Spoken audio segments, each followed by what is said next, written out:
Welcome to IGCO online tutorial session. I am Tariq Javed, Chemistry Department. तो बेटा आज का हमारा आर्टिकल है जो इस चैप्टर के ऑलमोस्ट लास्ट आर्टिकल्स हैं। दो चीज़ें हमने डिस्कस करनी है आज, दो टॉपिक पढ़ेंगे। एक तो है लिमिटिंग रिएक्टेंट और दूसरा क्या है यील्ड। लिमिटिंग रिएक्टेंट क्या होता है? जैसे अगर आप नाम से आपको नजर आ रहा है कि लिमिटिंग रिएक्टेंट या है तो ये केमिकल रिएक्शन का ही एक कंपोनेंट। तो केमिकल रिएक्शन में दो होते हैं, एक रिएक्टेंट और दो कंपोनेंट होते हैं, रिएक्टेंट होता है और प्रोडक्ट होता है। तो रिएक्टेंट्स एक से ज्यादा भी हो सकते हैं, ठीक है, प्रोडक्ट एक से भी ज्यादा हो सकते हैं। अगर रिएक्टेंट्स एक से ज्यादा हैं तो उन रिएक्टेंट्स में से वो रिएक्टेंट्स मिलके किस में कन्वर्ट हो गए? प्रोडक्ट में। अब उन रिएक्टेंट्स में से वो रिएक्टेंट जिसकी कम अमाउंट होगी उसको हम नाम देते हैं लिमिटिंग रिएक्टेंट का नाम देते हैं। उसका फायदा क्या है सब कुछ हम अभी डिस्कस करते हैं। तो सबसे पहले हमने इसको तीन डिफरेंट इसकी डेफिनेशन आप ले सकते हैं। The reactant which consume earlier during the reaction, एक ऐसा रिएक्टेंट जो रिएक्शन के दौरान जल्दी खत्म हो जाए, जल्दी यूज हो जाए, या फिर the reactant which control the amount of product, वो रिएक्टेंट जो प्रोडक्ट के अमाउंट को कंट्रोल करता है, अमाउंट ऑफ प्रोडक्ट उस पर डिपेंड करती है। और तीसरा the reactant which present in lesser amount, और वो रिएक्टेंट जो कम मिकदार में होगा उसको हम नाम देते हैं लिमिटिंग रिएक्टेंट का नाम देते हैं। अगर आप इन तीनों चीजों तीनों कांसेप्ट्स को मिलाकर एक सिंपल डेफिनेशन बता दें तो क्या होगी बेटे, अपनी बुक्स पे लिख लें चाहे साइड पे कि that reactant which present in smaller amount consumes earlier as well as control the amount of product. The reactant which present in smaller amount consumes earlier as well as control the amount of product. It is called limiting reactant. अच्छा बेटे, reaction के दौरान अगर reactants एक से ज्यादा हो तो डेलिबरेटली जानबूझ के एक रिएक्टेंट जो वो कम मिकदार में लिया जाता है, दूसरा रिएक्टेंट जो वो ज्यादा मिकदार में लिए जाते हैं। दो रिएक्टेंट होते हैं, एक को लिमिटिंग रिएक्टेंट का नाम देते हैं जो कम मिकदार में होता है, दूसरा जो ज्यादा मिकदार में होगा वो हमारा एक्सेस रिएक्टेंट होगा। तो लिमिटिंग रिएक्टेंट क्यों डिसाइड किया जाता है, लिमिटिंग रिएक्टेंट लिया क्यों जाता है? एक रिएक्टेंट जो है वो जानबूझ के उसकी हम कम मिकदार लेते हैं, तो ऐसा क्यों होता है बेटा? इसके दो चीजें हैं, दो इसके कंसेप्ट, दो इसके इंपॉर्टेंस आ जाती हैं। एक तो ये है इंपॉर्टेंस ऑफ लिमिटिंग रिएक्टेंट, एक तो ये है कि to increase the rate of reaction, यानी रिएक्शन के रेट को बढ़ाने के लिए हम सब टाइम ये ले लेते हैं कि एक अमाउंट कम मिकदार ले ली रिएक्टेंट की, दूसरे की ज्यादा ले ली, as well as to convert expensive reactants into products. यानी हमारे पास रिएक्टेंट्स होते हैं, अगर बात करें रिएक्शन की तो जिस तरह प्लैटिनम है या गोल्ड है तो ये भी रिएक्टेंट है, लेकिन ये बहुत कॉस्टली है। जब रिएक्शन स्टार्ट होता है हमारी विश क्या होती है यार? हमारी विश यही होती है कि तमाम के तमाम जो महंगे वाला रिएक्टेंट है वो सारे के सारा प्रोडक्ट में चेंज हो जाए, ठीक है। अगर हम महंगे वाला रिएक्टेंट लिमिटिंग रिएक्टेंट नहीं लेंगे, एक्सेस में लेंगे, तो बेटा क्या होगा फिर? अब प्रोडक्ट बनी नहीं है, हमारा इतना महंगा रिएक्टेंट क्या हो जाता है? जाया हो जाता है। तो उस जाया होने से बचाने के लिए हम जो एक्सपेंसिव रिएक्टेंट्स हैं उनको हमेशा किस फॉर्म में लेते हैं? लिमिटिंग रिएक्टेंट में लेते हैं। Determination of limiting reactant, how to identify limiting reactant, limiting reactant को कैसे आइडेंटिफाई किया जा सकता है? बेटा ये तीन रूल्स हैं, इन तीन रूल्स को फॉलो करते हुए हम लिमिटिंग रिएक्टेंट फाइंड कर सकते हैं। सबसे पहला rule, calculate the number of moles of reactant from given amount. Reactants की कोई ना कोई अमाउंट दी गई होगी, जिस तरह अगर रिएक्टेंट एक से ज्यादा है, लाइक मेरे पास एक reactant like A plus B is converted to C। A आपके पास है 8 ग्राम है, B आपके पास 10 ग्राम है, कितने ग्राम से प्रोड्यूस हुआ? या इन दोनों में मुझे बताएं, इन दोनों में जो है वो लिमिटिंग रिएक्टेंट कौन सा है, ठीक है। तो क्या ये अमाउंट जो है जो ग्राम में दी गई है इसी को अपने बात करते हैं। Calculate the number of moles of reactant, इनके हमने मोल्स फाइंड करने हैं फ्रॉम गिवन अमाउंट। ये जो अमाउंट दी गई है पहले इसको किस में कन्वर्ट करेंगे? मोल्स में। और मोल कैसे फाइंड करते हैं ये मैं आपको पहले ऑलरेडी बता चुका हूं पिछले दो सेशन में। दूसरे नंबर पर find out the number of moles of product with the help of balance chemical equation. एक बैलेंस केमिकल इक्वेशन लिखे, उसकी मदद से हमने अमाउंट ऑफ प्रोडक्ट फाइंड करने हैं। क्लियर है? हर रिएक्टेंट से, ठीक है। इससे क्या मतलब है, अगर A है तो A कितना C प्रोड्यूस करेगा, B है B कितना C प्रोड्यूस करेगा, यानी ये बैलेंस केमिकल इक्वेशन है। बैलेंस केमिकल इक्वेशन से आपने अमाउंट ऑफ प्रोडक्ट मालूम करनी है कि A कितनी प्रोडक्ट बना रहा है, B कितनी प्रोडक्ट बना रहा है, और इन दोनों रिएक्टेंट में से जौन सा रिएक्टेंट प्रोडक्ट की मिकदार कम बनाएगा वही हमारा लिमिटिंग रिएक्टेंट होगा। Identify the reactant which produce least amount of product. यानी रिएक्टेंट तो प्रोडक्ट तो बेटे A और B नहीं बनानी है ना, ये तो हमें पता है, ठीक है। अब A कितनी प्रोडक्ट बना रहा है, B कितनी प्रोडक्ट बना रहा है, ये हम बैलेंस केमिकल इक्वेशन से फाइंड कर सकते हैं। मैं भी आपको बताऊंगा, आने वाले आगे एमसीक्यू लिखा हुआ है। तो जौन सा रिएक्टेंट कम मिकदार में प्रोडक्ट बनाएगा वही हमारा क्या होगा, लिमिटिंग रिएक्टेंट। ये समटाइम्स शॉर्ट क्वेश्चन के तौर पर आ सकता है। What how limiting reactant is identified, तो ये शॉर्ट क्वेश्चन के तौर पर बात समटाइम अक्सर ये आ रहा है। एग्जांपल बेटे, how to find out the limiting reactant. एक सिंपल सी एग्जांपल है, पहले न्यूमेरिकल्स लेते हैं, न्यूमेरिकल टाइप के प्रॉब्लम टाइप एक हमारे पास चीज है, एक स्टेटमेंट है कि if we have 30 kebabs and 58 slices to produce to form sandwich, आपके पास 30 कबाब है, 58 स्लाइसेस है, आपने सैंडविच बनानी है। अब अच्छे काम की बात है, 1 kebab and 2 slices are used to form 1 sandwich, यानी एक सैंडविच बनाने के लिए आपको 1 कबाब और 2 स्लाइसेस चाहिए। आइडेंटिफाई द लिमिटिंग रिएक्टेंट, तो आप बताएं जी कि कबाब और स्लाइसेस दोनों में लिमिटिंग रिएक्टेंट क्या है। बेटा इधर इसको समझिए, स्लाइसेस और कबाब मिलके क्या बनाते हैं जी, सैंडविच, ठीक है। बेटे अगर 2 स्लाइस 1 कबाब 1 सैंडविच बनेगा, ठीक है। अगर हमारे पास 2 कबाब हो, 2 कबाबों के लिए सैंडविच कितने यूज होते हैं, 4, ठीक है। अगर हमारे पास 10 कबाब हो तो 10 कबाब के लिए कितने सैंडविच यूज होंगे, 20, क्योंकि 1 कबाब के लिए 2 सैंडविच यूज होंगे। अब आप देखिए हमारे पास 58 स्लाइसेस हैं। आप इस अगर रिलेशन को गौर से देखें तो बेटे जितने स्लाइसेस हैं कबाब उसके हाफ यूज होंगे। अगर स्लाइसेस 2 यूज हुई हैं तो कबाब हो गए 1 यूज, अगर स्लाइसेस 10 यूज हुई हैं तो कबाब होंगे 5 यूज। ये रिलेशन आप देखें, यानी जितने स्लाइसेस कबाब उसके हाफ। हमारे पास स्लाइसेस टोटल कितनी है बेटा, स्लाइसेस है हमारे पास 58, ठीक है। 58 स्लाइसेस हैं, तो 58 स्लाइसेस में कबाब कितने यूज होंगे, मैंने कहा था हाफ। अगर हम 2 का हाफ ले तो 1, 4 का हाफ ले तो 2, 20 का हाफ ले तो 10। इट मीन जितने स्लाइसेस है उसका हाफ कबाब यूज हो रहा है। अगर स्लाइसेस 58 है तो 58 का हाफ कितना आ गया, 29।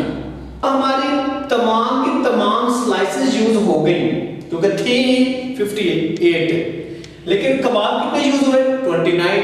हमारे पास टोटल थे कितने, 30। टोटल कबाब कितने थे, 30, यूज कितने हुए, 29, पीछे कितने बचे, 1। अब वो चीज जो रिएक्शन में ज्यादा हो, वो रिएक्टेंट जो ज्यादा हो उसे हम नाम कर देते हैं एक्सेस रिएक्टेंट, ठीक है। और वो रिएक्टेंट जो मिकदार में कम हो और वो जल्दी खत्म हो जाए वो क्या होता है, लिमिटिंग रिएक्टेंट। देख क्या हमारी स्लाइसेस सारी खत्म हो गई, यस 58 के 58 खत्म हो गई। इट मींस हम यहां पर कह सकते हैं कि so all slices are used and 1 कबाब लेफ्ट बिहाइंड। स्लाइसेस तमाम यूज होंगे लेकिन कबाब एक बच गया। हम कह सकते हैं slices are is a limiting reactant, या slices are limiting reactants and kebab are excess reactant. तो इस केस में हमारे पास स्लाइसेस जो वो लिमिटिंग रिएक्टेंट, जब कबाब के वो एक्सेस रिएक्टेंट है। नेक्स्ट में एग्जांपल हम लेते हैं वाटर की। वाटर क्या बेटा, हमारे पास 2 मोल हाइड्रोजन हो और 2 मोल ही ऑक्सीजन हो, दोनों मिलकर क्या बनाते हैं, वाटर, ठीक है। मैं यहां पर प्रॉब्लम लिख देता हूं, इफ यू हैव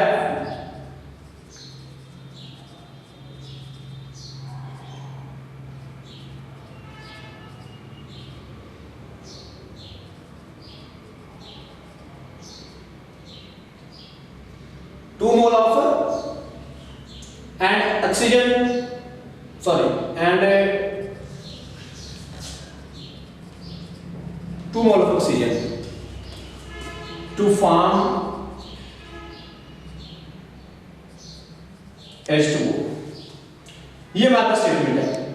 2 मोल ही आपके पास हाइड्रोजन है, 2 मोल ही आपके पास ऑक्सीजन है, दोनों मिलकर 2 मोल वाटर बनाते हैं। आपने आइडेंटिफाई करना है हाइड्रोजन और ऑक्सीजन में लिमिटिंग रिएक्टेंट कौन सा है। क्या आइडेंटिफाई करना है बेटे? हाइड्रोजन और ऑक्सीजन में लिमिटिंग रिएक्टेंट कौन सा है। जी बेटे, अब यहां पे बात करते हैं हमारी इक्वेशन, ये इक्वेशन अगर आप इसको देखें तो क्या ये इक्वेशन बैलेंस है? हाइड्रोजन हमारे पास कितने हैं? 4, ठीक है। ऑक्सीजन यहां पर कितने हैं? वो भी 4 है। यहां पर देखें तो हमारे पास 4 तो हाइड्रोजन है, लेकिन ऑक्सीजन ये 2 इससे मल्टीप्लाई हो रहा है। हाइड्रोजन को तो 4 बना रहा है, लेकिन ऑक्सीजन यहां पर 2 ही है। ऑक्सीजन यहां पर क्या है? 2 है। इट मींस यहां पर कम मिकदार किसकी है? ऑक्सीजन की। ये इक्वेशन बैलेंस नहीं है। It is not a balance equation, ठीक है। जबकि हमें ये स्टोइकोमेट्रिक अमाउंट ना, हमें इक्वेशन बैलेंस चाहिए। अगर आप इसको देखें 2 हाइड्रोजन O2, 4 हाइड्रोजन है, 2 ऑक्सीजन है, अगर मिलकर क्या बना रहे हैं? वाटर। इस इक्वेशन को देखें तो ये इक्वेशन हमारी बैलेंस है। तो हमें जिस इक्वेशन ने कैलकुलेशन देनी है वो एक्चुअली हमारी ये वाली इक्वेशन है, ये इक्वेशन नहीं है। हाँ, ये एक तरह से ठीक है कि 2 मोल ही वाटर है, हाइड्रोजन है, 2 मोल ही क्या है? ऑक्सीजन है। हमने देखना बेटा लिमिटिंग रिएक्टेंट। इक्वेशन क्या बता रही है कि अगर 4 ग्राम अगर हाइड्रोजन हो, 32 ग्राम ऑक्सीजन हो, तो 36 ग्राम वाटर बनता है। यस, आप 4 और 32 का आप सम करें तो क्या बनता है? 36 ही बनता है। लेकिन हमारे पास बेटा ऑक्सीजन थी कितनी? हमारे पास ऑक्सीजन तो 2 मोल थे, 1 मोल जी और 1 मोल है, क्योंकि 2 मोल थे, ठीक है। अब 2 मोल, 1 मोल ऑक्सीजन को रिएक्ट करवाने के लिए हमें 2 मोल हाइड्रोजन चाहिए। ऑक्सीजन कितने थे? 2 मोल। लेकिन 4 ग्राम अगर आपके पास हाइड्रोजन है, 2 मोल अगर आपके पास हाइड्रोजन है, उसके साथ तो ऑक्सीजन का सिर्फ 1 मोल रिएक्ट करेगा। जब 1 मोल रिएक्ट करेगा तो हाइड्रोजन यहां पर सारे का सारा कंज्यूम हो गया, 1 मोल ऑक्सीजन जो हो क्या हो जाएगा? पीछे बच जाएगा। तो इस तरह हमारे इस इक्वेशन में वो हमारा एक्सेस रिएक्टेंट था, हाइड्रोजन चूंकि पहले कंज्यूम हो गया, ये हमारा क्या है? लिमिटिंग रिएक्टेंट, ठीक है जी। अब इसी तरह के रिलेटेड हमारे पास मैंने कुछ प्रॉब्लम यहां पर लिखी हैं, इधर आ जाते हैं, यहां पे भी आपको क्लियर हो जाएगा। If we have 8 gram of hydrogen and 8 gram of oxygen to form water, ठीक है।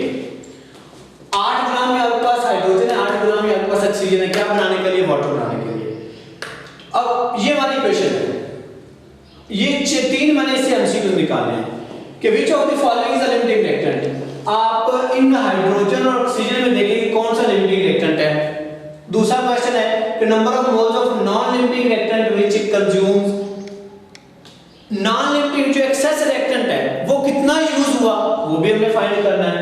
Number of moles of non, आपने क्या करना है बेटा? एक सिंपल सा अपने रजिस्टर आपके पास होगा, एक फार्मूला लिखना है। हमने पहले काम करना क्या था? Calculate the number of moles of reactant from given amount. हमें ये अमाउंट दी गई है, हमें ये अमाउंट दी गई है। सॉल्यूशन में इतना है, मास ऑफ हाइड्रोजन कितना है? 8 ग्राम। सो मोल्स ऑफ हाइड्रोजन, हमने मोल फाइंड करने हैं। मोल का फार्मूला क्या है? Quantity standard given mass, molar mass hydrogen का कितना होता है?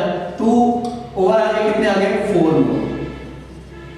मतलब 8 ग्राम हाइड्रोजन का मतलब है 4 मोल ऑफ H2। अब ऑक्सीजन का मोल फाइंड करें moles of oxygen, given amount कितनी है 8 ग्राम, मोलर मास कितना 32, ये 1/4 इज इक्वल 0.25 और ये हमारे पास क्या है 0.25 मोल। ठीक है, यानी 8 ग्राम हाइड्रोजन का मतलब है 4 mole of hydrogen and 8 gram oxygen का मतलब है 0.25 मोल ऑफ ऑक्सीजन। ठीक है, नंबर ऑफ मोल आपने फाइंड कर लिए। अब इसमें आपने देखें कि इन दोनों में से लिमिटिंग रिएक्टेंट कौन सा है, इन दोनों में से लिमिटिंग रिएक्टेंट कौन सा है। बेटे अगर तो आपको ये एमसीक्यू के तौर पर, अगर तो ये न्यूमेरिकल के तौर पर आ जाए, आपने तीनों के तीनों रूल लाजमी फाइंड करने, इन तीनों रूल से ये करना है, यानी आपने फिर ये number of moles of reactant और प्रोडक्ट सारा करना है। अगर एमसीक्यू आ जाए तो मैं आपको एक शॉर्टकट बताता हूं। एमसीक्यू के लिए आपने शॉर्टकट कैसा करना है, आपको मोल्स का पता चल गया,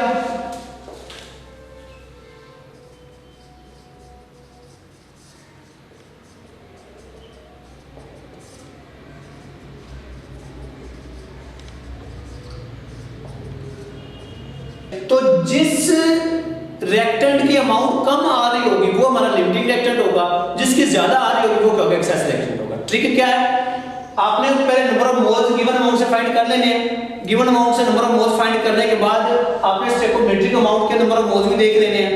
एक फार्मूला है given amount over stoichiometric amount, given mole कितने हैं, स्टोइकोमेट्रिक कितने हैं, आप इस पे डिवाइड करेंगे, जिसकी कम वैल्यू आएगी वो लिमिटिंग रिएक्टेंट होगा। अब हाइड्रोजन की देखते हैं, हाइड्रोजन के गिवन कितने हैं 4, स्टोइकोमेट्रिक कितने हैं 2, आंसर कितना आया 2। अब ऑक्सीजन की देखें, गिवन कितना है हमारे पास 0.25, स्टोइकोमेट्रिक कितना है 1, तो ये कितना आएगा 1। ठीक है, तो अब कम किसकी अमाउंट कम किसकी है, ऑक्सीजन की है, सो ऑक्सीजन हमारा क्या होगा, लिमिटिंग रिएक्टेंट होगा, और जो हाइड्रोजन है ये क्या होगा, excess reactant. Which of the following is a limiting reactant, तो actually oxygen is a limiting reactant. Oxygen क्या होगा बेटे, लिमिटिंग रिएक्टेंट होगा।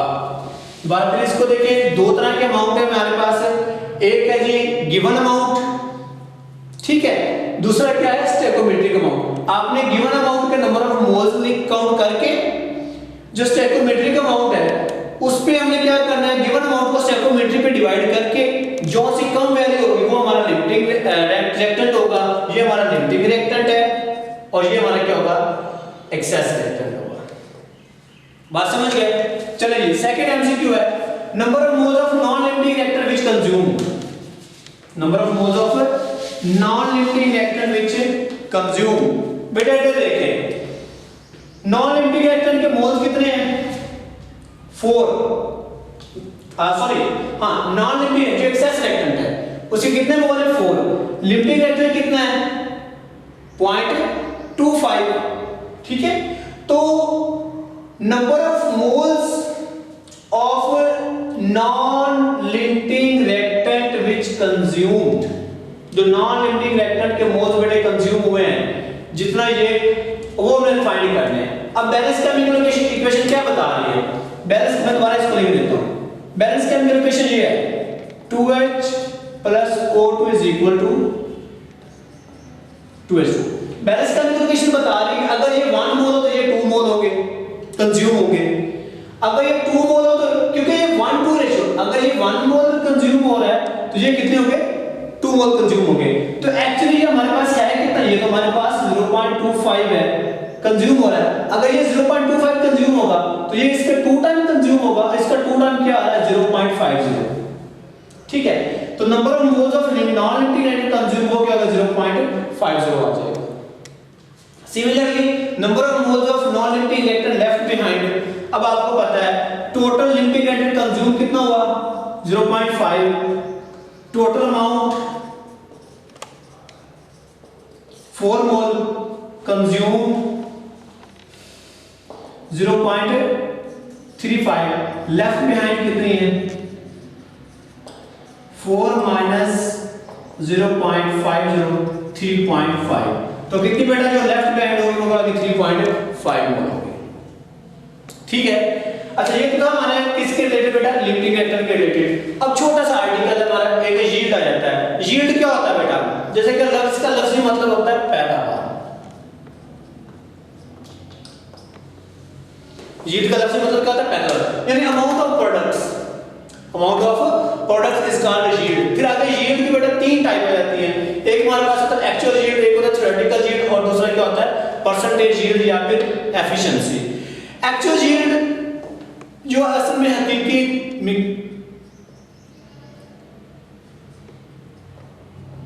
हकीकी पैदावार, really amount of product that actually obtain during the reaction, जो हमें असल में हासिल होती है वो हमारी क्या होती है, एक्चुअल यील्ड होती है। एंड थ्योरेटिकल यील्ड क्या होती है, amount of product which is calculated from a balance chemical equation, जो बैलेंस केमिकल इक्वेशन से कैलकुलेट करते हैं, जो एक तुक्का लगाते हैं, उसको हम कैलकुलेटेड या थ्योरेटिकल यील्ड का नाम देते हैं। अब इसके एग्जांपल देता हूं बेटे। मोस्टली यही होता है कि अगर हम एग्रीकल्चर से बिलोंग करते हैं, ठीक है, एग्रीकल्चर से बिलोंग करते हैं, फॉर एग्जांपल हमारे जो है वो 10 एकड़ गंदम ही है, आजकल गंदम का सीजन है, फॉर एग्जांपल 10 एकड़ गंदम है। हम थ्योरेटिकली जितना भी हमारा खर्चा होता है, जितना भी हम उसको ऊपर खर्चा कर चुके होते हैं, और उस हिसाब से हम ये कैलकुलेशन कर के हम ये चाह रहे होते हैं कि यार हमारे जो पर एकड़ है ना, या टोटल जितने भी अमाउंट है वो फॉर एग्जांपल हमारे कितनी होनी चाहिए, 500 जो मान है वो गंदम होनी चाहिए 10 एकड़, ठीक है, 500-600 मन होनी चाहिए। लेकिन जब गंदम हमारे घर आ जाती है तो होती कितनी है, 400 ग्राम, 400 अगर मन होती है, या फिर वो 450 मन हो जाती है, ठीक है। अब जो हमें एक्चुअली हासिल होती है वो होती है एक्चुअल यील्ड, जो हम तुक्का लगाते हैं, जिसकी हम कैलकुलेशन कर रहे होते हैं, वो क्या होती है, थ्योरेटिकल यील्ड। एफिशिएंसी या फिर परसेंटेज यील्ड क्या होती है, actual yield divided by theoretical yield multiply 100, यानी जो एक्चुअल एक्चुअली आपको ऑब्टेन हुई है उसको डिवाइड करते हैं थ्योरेटिकल यील्ड से, तो क्या आती है, उसे हम एफिशिएंसी या परसेंटेज यील्ड का नाम देते हैं। वेरी इंपॉर्टेंट बेटा, ये शॉर्ट क्वेश्चन आता है, ये भी शॉर्ट क्वेश्चन के तौर पर आ सकता है, ये भी शॉर्ट क्वेश्चन के तौर पर आ सकता है कि differentiate between actual yield and theoretical yield. ये तो वेरी इंपॉर्टेंट शॉर्ट क्वेश्चन है। कौन सा जी, कि actual yield always less than theoretical yield. जो एक्चुअल यील्ड होती है ये हमेशा थ्योरेटिकल यील्ड से बेटा क्या होती है, कम होती है। जाहिर बात है जो असल में हासिल होने वाली चीज है वो थ्योरेटिकल यील्ड जो हमें कैलकुलेशन से मोस्टली कम होती है। उसकी रीजन क्या है, क्वेश्चन होता है कि why actual yield always less than theoretical yield. बेटा ये रीजन है, सबसे पहला काम क्या है, रीजन क्या होते हैं, इनएक्सपीरियंस वर्कर। हो सकता है वो बंदा जो लैब में काम कर रहा हो उसको काम करना ना आता हो, ठीक है, वो एक इनएक्सपीरियंस, उसको एक्सपीरियंस ना हो। दूसरा loss of product during the separation technique, like हमें पता है कि जब बेटा केमिकल रिएक्शन होता है तो प्रोडक्ट एक से ज्यादा होती हैं, तो हम अपने असल वाले प्रोडक्ट को दूसरी प्रोडक्ट से हासिल करना चाह रहे होते हैं, उसको सेपरेट करते हैं, और सेपरेट करने के लिए हम डिफरेंट सेपरेशन टेक्निक यूज करते हैं, like filtration, crystallization, grinding, washing, drying etcetera. हो सकता है जब ये काम करें उसमें जो है वो अमाउंट ऑफ प्रोडक्ट जो है वो जाया हो रही हो, और सबसे एंड पर ड्यू टू साइड रिएक्शन अब हम चाह रहे हैं कि हमारी एक प्रोडक्ट बने लेकिन उसके साथ कोई और प्रोडक्ट भी बन रही होती है, उसे साइड रिएक्शन का नाम देते हैं। तो ये डिफरेंट रीजंस हैं एक्चुअल यील्ड के कम होने की थ्योरेटिकल यील्ड से। तो theoretical yield always greater then in a reaction, actual yield always less then in a reaction.